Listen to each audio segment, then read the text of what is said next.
আজি আমি বড়োলেণ্ড ইউনিভাৰ্চিটিৰ ভাইচ চেঞ্চেলৰ লগত আমি এক সাক্ষাৎকাৰ কৰিলোঁ আৰু আমি এটা আলোচনাত বহিছিলোঁ যে আপোনালোকে জানে যে যোৱা 16 তাৰিখে বড়োলেণ্ড ইউনিভাৰ্চিটিৰ ফালৰ পৰা এটি কালচাৰেল ৰেলী সাংস্কৃতিক শোভাযাত্ৰা উলিওৱা হৈছিল আৰু এই সাংস্কৃতিক শোভাযাত্ৰা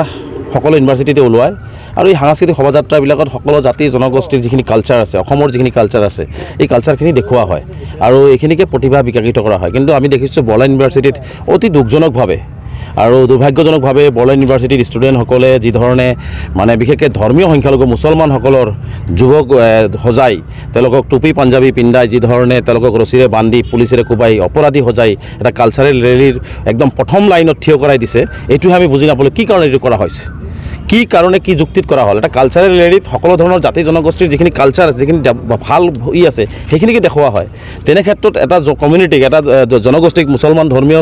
যুৱক সজাই তেওঁলোকৰ টুপি পিন্ধাই পাঞ্জাবী পিন্ধাই ৰছীৰে পুলিচেৰে কোবাই আৰু ফ্ৰণ্ট লাইনত ৰাখি পেলাই আচলতে মই ভাবোঁ যে কোনোবা নহয় কোনোবা ব্যক্তিৰ স্বাৰ্থৰ কাৰণে আচলতে BTC যি শান্তি প্ৰতিষ্ঠাত হৈ আছে বা BTC অঞ্চলত যি শৈক্ষিক দিশ আগবাঢ়ি গৈ আছে বা বড়োলেণ্ড ইউনিভাৰ্চিটিক কোনোবাই বদনাম কৰিবৰ কাৰণে তেনেকুৱা এটা পৰিৱেশ সৃষ্টি কৰিবৰ কাৰণে এনেকুৱা কৰি আছে কাৰণেই হয়তো এনেকুৱা আমাৰ মুছলমান সমাজক সেয়া প্ৰতিপন্ন কৰিছে আৰু মুছলমান সমাজক এনেকৈ সেয়া প্ৰতিপন্ন কৰাৰ কাৰণে আমি অতিকে দুখ পাইছোঁ আৰু যিসকলে কৰিছে এই কাণ্ডটো তাক আমি তীব্ৰভাৱে নিন্দা কৰিছোঁ গৰিহণা দিছোঁ আৰু মই ভাবোঁ যে এটা ইউনিভাৰ্চিটিত এনেকুৱা ধৰণৰ শিক্ষা দিয়াটো উচিত নহয় বড়োলেণ্ড ইউনিভাৰ্চিটি এটা ঐতিহাসিক ইউনিভাৰ্চিটি এই নামনি অসমৰ এটা ঐতিহাসিক ইউনিভাৰ্চিটি ইয়াত মই ভাবোঁ যে সকলো জাতি জনগোষ্ঠীক সমন্বয়ন সমমৰ্যাদা সমবিকাশ বা ভাতৃত্ববোধৰ শিক্ষণি দিয়াটো উচিত তেনে ক্ষেত্ৰত মই ভাবোঁ যে কোনো জনগোষ্ঠীক সেয়া প্ৰতিপন্ন কৰা শিক্ষা বড়োলেণ্ড ইউনিভাৰ্চিটিয়ে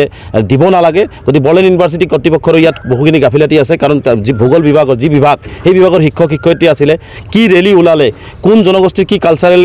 ই দেখুওৱা হ'ব এই কথাবিলাক কিন্তু আগতীয়া আলোচনা হয় তেনে ক্ষেত্ৰত মুছলমান সমাজক সেয়া প্ৰতিপন্ন কৰিব পৰা তেনেকুৱা এটা থিম তেওঁলোকে তৈয়াৰ কৰাৰ পিছতো কিয় সেই বিভাগটোৱে পদক্ষেপ গ্ৰহণ নকৰিলে ইয়াত আচলতে দেখা গৈছে ইণ্টেনশ্যনেলি আচলতে মুছলমান সমাজক সেয়া প্ৰতিপন্ন কৰাৰ কাৰণ কৰা হৈছে যাৰ কাৰণে আমি আজি ভাইচ চেঞ্চেলৰক কৈছোঁ এটা তদন্ত হ'ব লাগে যিসকলে ইয়াত আচলতে জড়িত হৈ আছে মুছলমান সমাজক সেয়া প্ৰতিপন্ন কৰিব বিচাৰিছে তেওঁলোকৰ বিৰুদ্ধে ব্যৱস্থা হ'ব লাগে আৰু দুখজনকভাৱে বড়োলেণ্ড ইউনিভাৰ্চিটিৰ যিটো ষ্টুডেণ্ট ইউনিয়ন আছে তেওঁলোকে যি অসমীয়া আৰু ইংৰাজীত যি প্ৰেছ লিষ্ট দিছে ইমান ডাঙৰ ঘটনা এটা হৈ যোৱাৰ পিছত মুছলমান কমিউনিটিক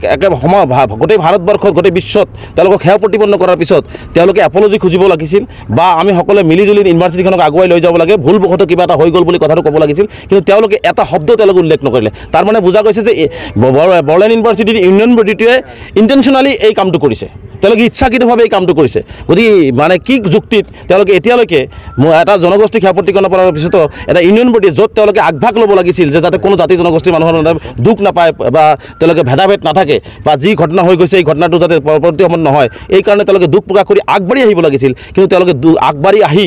আগবাঢ়ি আহিল ঠিকে কিন্তু তেওঁলোকে কোনো ধৰণৰ দুখ প্ৰকাশ নকৰিলে তেওঁলোকে ওলোটাই মানে তেওঁলোকে এইটো দেখুওৱা হ'ব বুলি তেনেকুৱা ধৰণে এটা ৰিলিজ আমি প্ৰেছ ৰিলিজত দেখিবলৈ পাইছোঁ তাৰমানে আচলতে ইচ্ছাকৃতভাৱে কৰা হৈছে গতিকে এই ইউনিয়ন বডিৰ যি কাৰ্য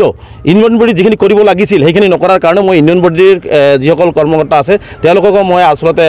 তেওঁলোকৰ ক্ষেত্ৰত আমি দুখ পাইছোঁ গতিকে ইউনিয়ন বডিয়ে মই ভাবোঁ আৰু বড়োলেণ্ড ইউনিভাৰ্চিটিৰ ভাইচ চেঞ্চেলাৰে এইটো ক্ষেত্ৰত এটা ডাঙৰ পদক্ষেপ ল'ব লাগে যাতে ইউনিভাৰ্চিটিত পঢ়ি থকা ছাত্ৰ ছাত্ৰীসকলে এটা ভাল শিক্ষা পায় ভাল নৈতিক শিক্ষা পায় যি শিক্ষাৰ জৰিয়তে সকলো জাতি জনগোষ্ঠীৰ ইয়াত মানে সকলোৱে যাতে শিক্ষাদান কৰি আগবাঢ়ি যাব পাৰে আৰু বড়োলেণ্ড ইউনিভাৰ্চিটিখনক আগুৱাই লৈ যাব পাৰে গতিকে এইখিনিয়ে ভাইচ চেঞ্চেলৰ ডাঙৰীয়াক আমি আজি ক'লোঁ আৰু পৰৱৰ্তী পৰ্যায়ত যাতে কোনো ধৰণৰ এনেকুৱা ঘটনা নহয় বড়োলেণ্ড ইউনিভাৰ্চিটিত তাৰ কাৰণে কঠোৰ নজৰ ৰাখিবৰ কাৰণে আমি ভাইচ চেঞ্চেলৰ ডাঙৰীয়াক আহ্বান জনাইছোঁ।